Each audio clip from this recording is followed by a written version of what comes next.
Welcome, everybody, to the CFF List Waiver Watch Draft Week 13 Playoff Edition.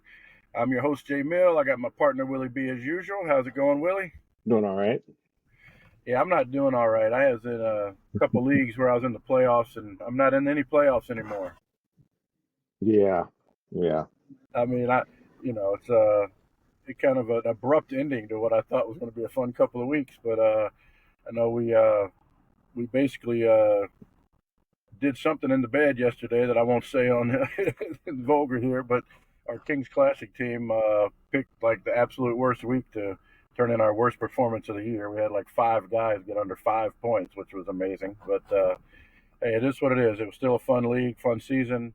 Hopefully, the other people out there that are watching, I'm assuming they're watching because they're still in the hunt, and we do have a kind of a miniature version of what we do every week during the season with the waiver watch draft, where it's just going to be Willie B and myself, no guests. We're down to the point where the pickings are slim. If you need help, we still thought it'd be useful to jump on here because there are some guys that can still make a difference if you maybe had a team like ours this week and the Kings Classic somehow squeaked out a win, but you got to get a little bit better. I think there's still some guys that can make teams better. What'd you see when you were doing your homework today, Willie? You think you got some difference makers? Yeah, I have enough guys. A few guys that I probably should have taken on the waiver watch last week. Right.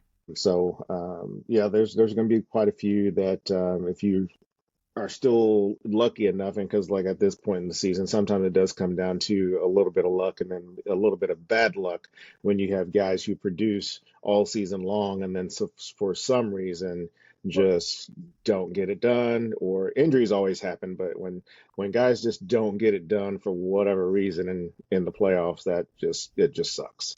Right. Right. But um, we did have some solid picks. A few of us had some solid picks. Willie, we'll get to you in just a minute, but you did save yourself at the very end, it looks like, from something. I think you know what it is.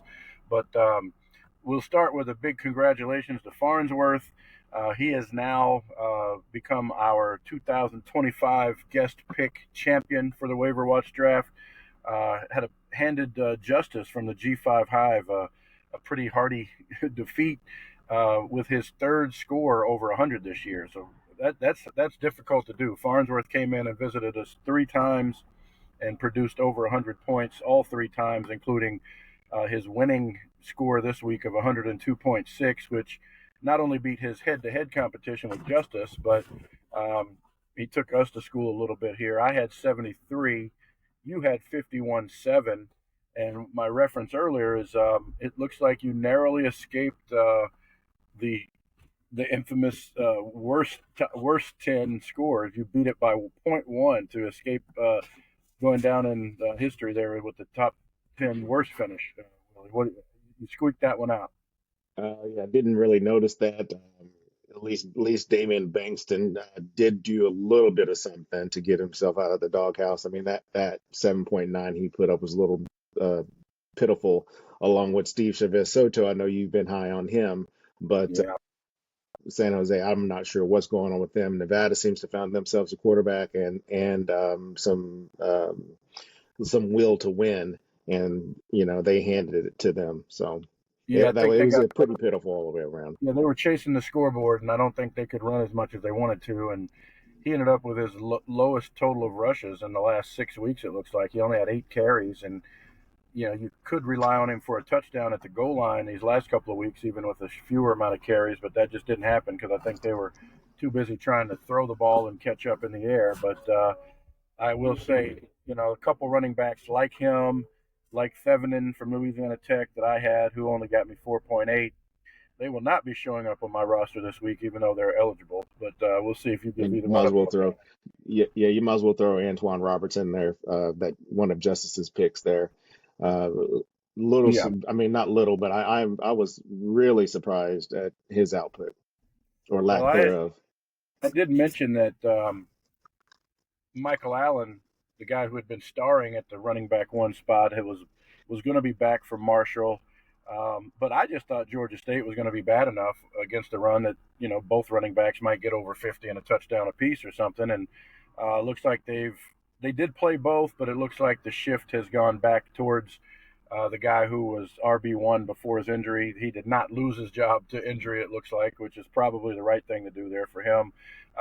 He may or may not get selected in today's waiver draft. The other guy, Michael Allen, we'll see what happens. I don't know if you had him Okay. on your list, but we'll He talk is about not. that. I'll just let you know he is not.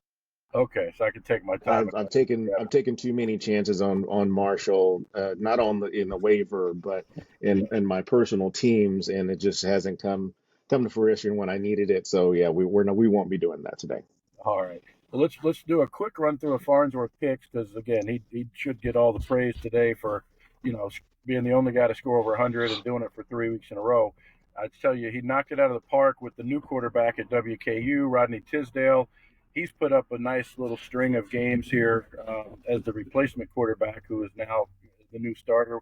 Got him 33.8. I will say, when taking the notes, somehow Western Kentucky's playing LSU this week, so Yeah, I was excited to maybe put Tisdale on the list, but again, I'm not. I'm not doing that. I'm not putting a WKU quarterback up against an LSU defense. He also back-to-back weeks here. Justice had Gant the week before and did really well. Uh, Farnsworth snuck in and grabbed him with the first pick last week, and it paid off with 19. The one we did have some question about that he took because of the matchup, Xavier Robinson, only got 6.2. Um, I'd say maybe not because of the lack of usage, but just because Mateer was back running the ball really well, and they were just able to spread it out really good in a big victory against Alabama. But that was really his only fail as a pick. Platt got him 11-2 from FAU, and then he had a really big game from Pegan, who's really shocking that he was below 30% still because he'd had a really consistent season. He had 18-9, and then and then he got lucky here. Well, not lucky, but he got the good Randy Pittman. You know, right, this is what he does when he does play. The yep, thing is like we've said before, it may pop up, 40 minutes before game time for whatever reason he's not playing. That's yeah. been Randy's problem. Right, and that we did note last week, kind of jokingly, because it's I don't think it's ever by design, but he is one of those guys that would have single digits, double digits, single digits, double digits, and this was the week for double digits, and he kept the pattern going there with 13 and a half. So nice Yeah. job, Farnsworth. If we had a soundboard, we'd play the round of applause for you, but we appreciate it. Look forward to working with you more in the off season next year as we go into 2026. But We'll French be was working on all those things in the off season though, J-Mill, just so you know. yeah, all right. You got it. And then one other note before we go on. Yeah, Yeah. Samari Collier, Yep. he left at halftime with an injury, so just make notes of that for you guys if you're counting on him the rest of the way. Yeah, that's another one. Again, he's had a great month. As the new quarterback there at Coastal, and that did kind of shortchange Willie. You can't predict or you know the injuries just they're not good when they happen in the middle of a game like that. Looks like he was on his way to a 25-point game, and you got shortchanged and only got 13-6, which would have made your score look a lot better. And then to give Justice, a little bit of an excuse, he had a tight end that ended up not playing Hmm. because of a late injury note. Juice Vereen ended up just not playing at all due to injury. But he picked. We all picked the right quarterback. Yours just happened to get hurt. He had Locklear with 22. Kawan Brown as the replacement there for Isaac Brown did his thing for Louisville. Duplessis was a big disappointment. Let's not talk about him yet because there's some options that where he might come up in discussion later on as we get to part two in our actual draft. Okay. But I would say for me, Parker Kingston was the shining guy. He's the wide receiver from BYU. Luckily, he got his points early because they ended up blowing TCU out. And I picked another tight end, so I think I've got back-to-back success with tight ends here with Dylan Wade, the transfer from Maryland, who's now at UCF, had another good one. And he's a really low-rostered guy, so he could be a choice this week for you, possibly too. But with that said, I got 73, just kind of a decent game. Uh, Picked up at least a cheap head-to-head win against Willie B, but he still beat me 7-4 in the season because outside of this week, Willie's been on fire. So it happens to the best of us, Willie. But I guess we'll just Oh make a yeah. commitment to finish strong. And again, if you're in the playoffs, you're probably in the semifinals, so it's a huge week for you. Um, you know, it could be the first week of the playoffs for some teams too. For those leagues like ours, where they'd only have 4 teams in the final playoffs, so you're either just starting or in the semis. Either way, this is the game to get you into the championship. So we thought it'd still be worthwhile to give some tips on who can help you if you got an injured guy, like maybe you had Collier and or Collier, and that was your guy you were riding with, and he's hurt now. So I think we got some backups for you to throw in there if you need to. And I had a lot of guys with pretty low percentages, so we'll see where you're at, Willie. But we flipped a coin. You're going to go first. I'm going to get 2 picks, and then we're going to alternate. So let's see who you're going to kick us off with here. All right. We're gonna go. I'm gonna go running back first, and we're gonna go Jordan Simmons from Georgia State. Yeah. He's coming off a 19 carry, 164-yard performance, 36.8 he had. He had 23.4 the week before against Coastal. Yeah. So he's averaging on a 9.7 on the season, but like I say, these last few weeks he has 31 carries for 167 yards and a score. Does a little bit out of the backfield as well, receiving, and they get Troy, who is 114th in the country. They've given up 17 rushing touchdowns and give up 180 yards on the ground. So Jordan Simmons should be in line for a decent outing Yeah. Saturday. And I'm now regretting my coin flip choice because I won the coin flip and chose to go second so I could get back to back picks. If I was smarter, took a little time in making that decision, I would have chosen to go first because he's the first guy I took a note on. He's I've got 4 running backs here because that's how many we need to make sure we don't run out. Um, but Hmm. he's a category ahead of the other 3 I've got. So I probably should have been smarter and gone first and taken him and put you on the spot in terms of making you pick one of these kind of lower tier running backs that could still help but aren't probably in as good a position as Jordan Simmons is to help. But nice Always pick. good to have a snipe. Yeah, always good to have a Yeah, snipe yeah, early. yeah, right off the bat. So with that, I think I will grab my running back as one of my picks here since I get 2. I'm going to go with DJ McKinney from New Mexico. Um, he doesn't get a ton of carries. I want to see what his carry total is here. I didn't have that in my notes. But he's got a great matchup against Air Force, who is last, actually, not close to last, but last in terms of points given up to running backs, 136th. And yeah, okay, so he's had 17 carries in the last game against Colorado State. He ended up with 19 points basically. But the games before, he had going in reverse order: 9 points against UNLV, 19 points against Utah State, and 23 points against Nevada. So 3 out of his 4 games, he's had 19 basically. Um, he had the most carries he's had all season, or second most carries he's had all season this week. He's uh, made it into the end zone in each of the last 4 weeks, so he's definitely a guy they're going to utilize down there.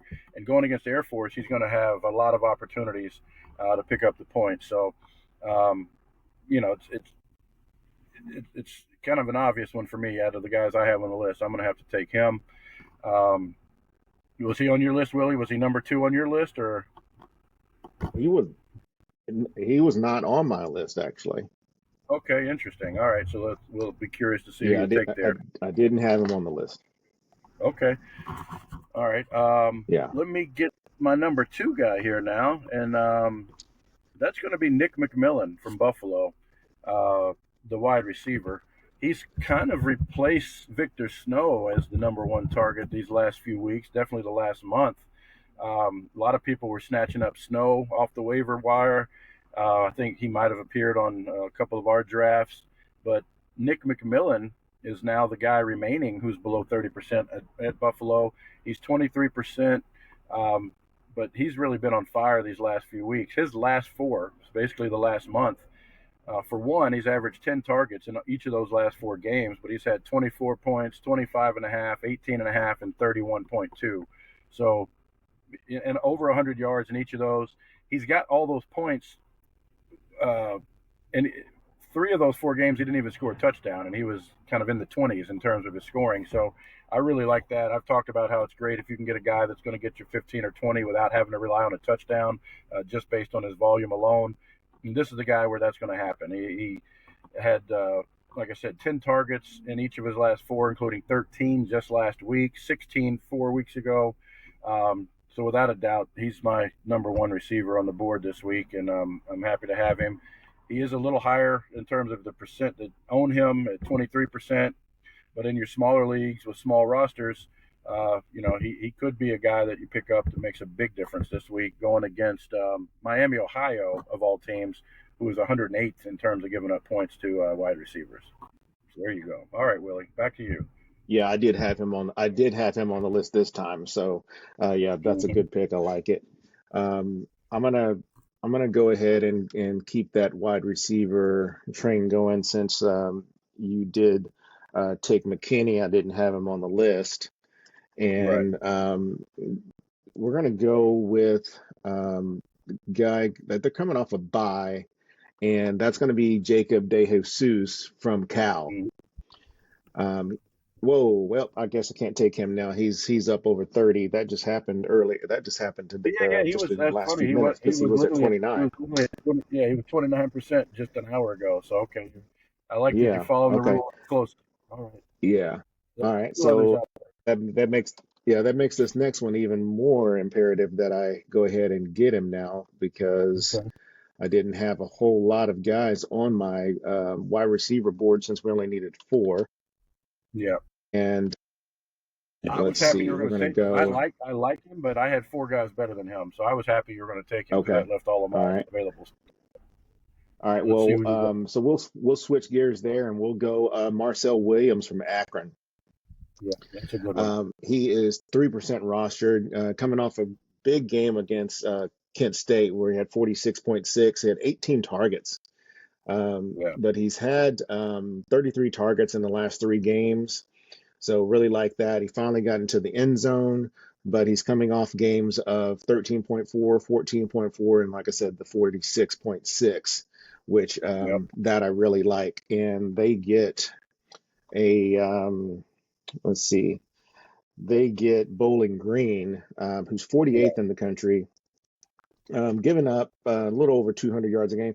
I just like the fact that Akron should be in this game, and we should get a full matchup out of him. So he should have plenty of times to get close to those. I won't say he'll have 18 targets, but he should have at least 10, that's what he did against Buffalo a couple of weeks ago. All right. I like it. I like it. He was one of the 4 I had ahead of DeJesus as well. Um, didn't know it until I looked him up last week when I saw that big game that he had with the 40 plus game. It looks like a former Marshall player that I didn't even know about who's gone to Akron. But with that, let me see. There's still 2 receivers I like a lot, so I'm gonna wait. I'm gonna go and grab my other running back now because you kind of gave me a little bit of a clue that you didn't have Michael Allen from Marshall on your list, and I was considering him with one other guy.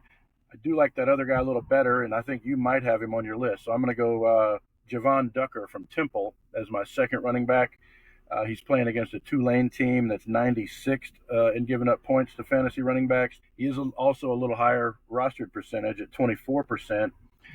But I love the fact that he's had 16 and a half points a game over the last month. His last game wasn't spectacular. He had about almost 10 points. I think he had 9.8, bringing that up 9.4 with only that was 2 weeks ago. He had a bye this week. But prior to the game against the Army, he had 15 carries, 16 carries. He's got another couple with 24 and 16. Seems to get double digits almost every game, except for whatever reason in the Army game. He's had 3 of the last 5 at nearly 19 plus. So I don't think there's a reason to worry about him getting his numbers against Tulane. The running backs were really slim, so hopefully, if you're in a pinch, you can still get your hands on Javon Ducker. You said you didn't have Michael Allen from Marshall on your list, so I'll go ahead and give my spiel about him. He's lesser owned. He might have a better chance of getting him. I think he's just doesn't have, he's got a decent matchup against App State, but they're going to be splitting carries a little more still with Michael Allen and Antoine Roberts. He's proven he's going to be the go-to back again, but I just don't know that they're going to give him the workload he was getting before he was hurt. So maybe instead of 16 to 18 carries, he might be more like a 11 to 13 type carry guy. But Michael Allen would be the one I didn't take here that I almost took instead of Ducker Willie. All right. So let's see who you got. I'm gonna go ahead and go to the well again on a guy that I had. I guess it wasn't last week. I think I picked him up, but it's a guy you had last week, and that's going to be Dylan Wade Okay. from UCF. Yeah, just like what he's been doing. He's 5% rostered. They get Oklahoma State Yeah. this week, so we know what's going to happen there. They should have plenty of opportunities to score points. He's coming off back-to-back double-digit games. He had 16 and a half against Texas Tech. Mm-hmm. And that's he was their lone scorer, so because they lost 48-9. But he's coming off targets of 6, 9, and 8. So finally got into the end zone, but do like what Dylan's doing, and should be like I said, do fairly well against Oklahoma State, who is 121st against the pass, giving up 25 scores. Okay, nice. I'm going to go quarterback here because you've taken the tight end. I don't have to rush. I've got two receivers I like. So I'm going to, since I get first grab at quarterback, I hope he's the guy I prefer, but I also like him because he's only 4% rostered, and he's the guy that Justice had last week, and that's Skylar Locklear, who's really been coming along here in this last month. He's averaging 29.2 points a game in the last month over the last 4 weeks, compared to his 20.2 points a game for the season. We mentioned last week when we saw Justice grabbed him. He's really become, quite the dual threat. He's not going to get a ton of yards, but he will get you about 50 or 60 yards. And more importantly, he's had 6 rushing touchdowns in the last 4 weeks, and I don't see that slowing down against New Mexico State, who does give up a lot of points to quarterbacks. So Skylar Locklear, 4%. He's definitely a guy that can fill a hole if you had an injury or just don't like your options with matchups of the guys on your team this week. All right. Like him, I did not put him on this week. I did have a few other guys that I liked over him, so Mm-hmm. should be interesting there. Okay. I will take the last wide receiver that I have on my list now, and it's a guy who is has been really off my radar, but I like what he's been doing. And that's going to be Langston Lewis from Central Michigan. He's coming off back-to-back 20-point games, had 21.1 against Western Michigan, and backed that up against Buffalo in a nice win. He had 23.8. Scored in both of those games. He is 1% rostered. And Langston Lewis, and they get Kent State, who is 125th in the country, giving up 23 scores. They give up 268, so should have plenty of opportunities. Central Michigan's actually found something. They've won 3 of their last 4 games, and Langston has been a huge part of that. Okay. Well, he's a guy I didn't have on my list. He was off my radar here. Sounds like a good one, and I love the fact that he's 1% at this point of the season because it's pretty tough for people to find their guys. That should be Yeah. a helpful one. I'll go ahead and give my last 2 picks here, Willie. I'm going to go ahead and grab my wide receiver first, and then I'll finish off with my tight end since you've got yours. I like 2 guys still. I like Shelton Sampson, but I'm not going to take him. He's the Louisiana Lafayette receiver who's out there, who's having some big games. But I think Chris Don from Texas State might be your more reliable choice this week. He's also rostered on a lower percentage, so I'm trying to kind of lean that way to help people out. He's 12% rostered. They've got Louisiana Monroe, who's 120th in giving up points to receivers, and he's been very consistent, these last few weeks. He's had 18 plus points in 4 of his last 5. We know Texas State is going to throw the ball, and they should be able to do it very successfully against Louisiana Monroe. So I like Chris Don a lot as my second receiver. At tight end, I'm going to go. I almost went Toby Payne from Marshall. He had a really big game this week. He had 5 catches for over 100 yards and a touchdown, but I just don't like the inconsistency that I've seen in terms of them getting him the ball enough. So I'm going to lean towards a guy that's been on the list here before, and that's Hunter Tipton. Hunter Tipton, the dual wide receiver tight end from Middle Tennessee. He's going against Sam Houston. He's been pretty good at getting you anywhere between 8 and 11 points over the second half of the season.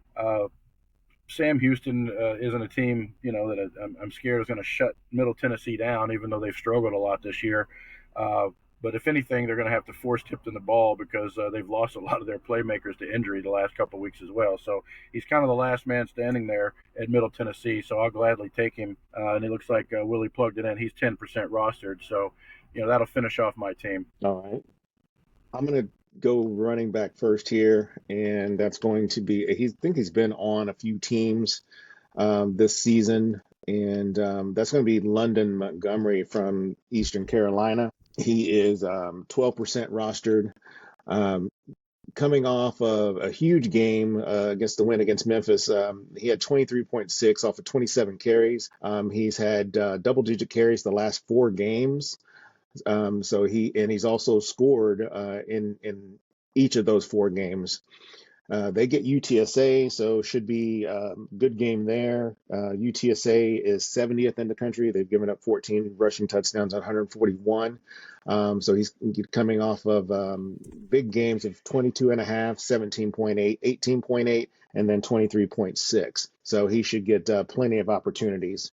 And so that we round out with my quarterback, which I had 4 guys here. Uh, I wanted to take a couple of chances, but I won't do that. I really liked Ashton Daniels from Auburn, but they get Mercer this week, so didn't know how much he would play. So I think I'm going to pass on that. Okay. Trick me. Um, yeah, so I'm going to go with someone else who should play the whole game, and that's going to be Jacob Clark from Missouri State. He had 28.7 against UTEP, backing that up with 23.9 with Liberty. So he's been coming on plus 20 points in the last 3 or 4 games. He's has 6, 8, 11 touchdowns in the last 4 games. Yeah. So they get Kennesaw State, who's 87th in the country. They don't give up a whole lot of passing touchdowns, Hmm. but they don't get a lot of interceptions either. So I do like what Missouri State's been doing. So we'll go Jacob Clark, and he is 9% rostered. Okay. All right. So that's nice. We got your whole squad is rostered at 12% or less. So kudos to you on finding those really limited guys there, or guys who are on a limited number of rosters. I've got 2 over 20, but 4 under 12 as well. So yeah, I think we did the right thing here by kind of leaning towards the even, under 15% guys when we could have, gone with guys that are even closer to 30. I've got, let's see if I've got anybody left in the notes. I mentioned Toby Payne from Marshall. You know, they seem to be keying on him or targeting him a little bit more, but, if you're in a pinch, he's another 5% guy that could help you. Our old, the Waiver Watch Classic here, Gabriel Binyard from Kennesaw State. He's been pretty consistent. I think he's had one game below, 12 or something in the last 5, but he's averaging 16 points a game in the season, and that's about what he gets every week. He's going to get you about, 13 to 17 every week. He's 25% rostered. I mentioned Shelton Sampson from Louisiana Lafayette. In the last quarterback, though, Willie, did you have Ben Finley as one of your guys? I like Ben Finley from Akron a lot, going against Bowling Green. He's been on Yeah. fire this last month with 26.2 points a game. I don't have his roster percentage, but I have a feeling he's down in the single digits. He's two Yeah, he's percent, 2%, so 2%. Yeah. 2%. So Yeah. Ben Finley can make a difference on your team this week if you can get him also. And lastly, J.C. French is still out there. He's been out on probably the last 4 waiver watches here in a row for Georgia Southern, going against Old Dominion, who has got a good defense, but they're giving up 89. They're 89th against quarterbacks, and we know French is going to throw the heck out of the ball, and he's averaging 27 points a game in the last month. So a lot of quarterbacks that can help you this week if you need it. Anything left for you, Willie? Yeah, if Vadiato can't go, I do like what Roman Gagliano did. He had 31.7, and they get Sam Houston this week. So if he's the starter, I would not be afraid to go with him. He's 0% rostered. Talking about a few running backs, Caleb Mansour from Nevada. I like what Daniel Hill made potentially do at Alabama, they get Eastern Illinois. So Hmm. even if Jam Miller comes back and is going to be the guy, Hill's going to get his opportunities. Shamari Lawrence, also with that Missouri State team, he's been playing really well the last few weeks. He's 10% rostered, and I also like. I think Jordan Davison is going to have for Oregon is going to have a decent game against USC, and he's True freshman. 25% rostered. Well, Willie, you will be playing against him in our head-to-head bowl game matchup in our home league. I see we got All the right. 7 versus 8 matchup this week. We didn't make the playoffs in the home league. Fun final note for people like I think I really like how our league is set up in terms of the postseason. We've got a 24 team league. We take the top 4 only to the playoffs, but another 8 teams manage to make a bowl based on their order of finish, and then the payouts are kind of like real life, where if you're in a really weak bowl, if you're in that last place 11 versus 12 bowl, you don't get much money at all back, but you at least get a Hmm. portion of your buy-in fee back. If you make it into the 5-6 game, which are the first 2 teams that didn't make the playoffs, you're going to double your money that you put in to get into the league. And then those playoff teams, obviously, it's tough to get into that top 4, but we want it to replicate real life, and you're only taking 12 teams in college football to the real playoffs out of 133. So not everybody could be in the playoff just for finishing with an above 500 record. So we go to the bowl game system for those teams that haven't made it. So just an idea to throw out there for everybody. But I've got you, Willie. We made the 7 and 8 matchup this year. Yeah, I couldn't get back to the playoff. I want to say it's been 2 or 3 years, and we won last year. Just couldn't get it done. But lastly, tight ends. If you need one last one I Okay. had is Jaron Johnson Right. from Bowling Bowling. Green, who's 9% rostered. He's coming off back-to-back games of double digits, so safe to say that he's going to get his targets. He usually is not going to get you less than 5 targets, so that's kind of what you want from a tight end at this point in the game. So don't be afraid to have him. They get a Akron team, which we've talked about before. But yeah, J-Mill has been a great season. What Yeah. was year 5 in the wraps, I guess? Year 5 is in the books. Yeah, this is probably the last. We might do some kind of postseason special wrap up, but good luck to everybody. It's the last time you hear us from an advice perspective, I would say, for the season. So Right. good luck to everybody in their semifinals or opening round of the playoffs, and hope you all make it to the finals. Absolutely. Thank you guys for watching and listening, and good luck this week.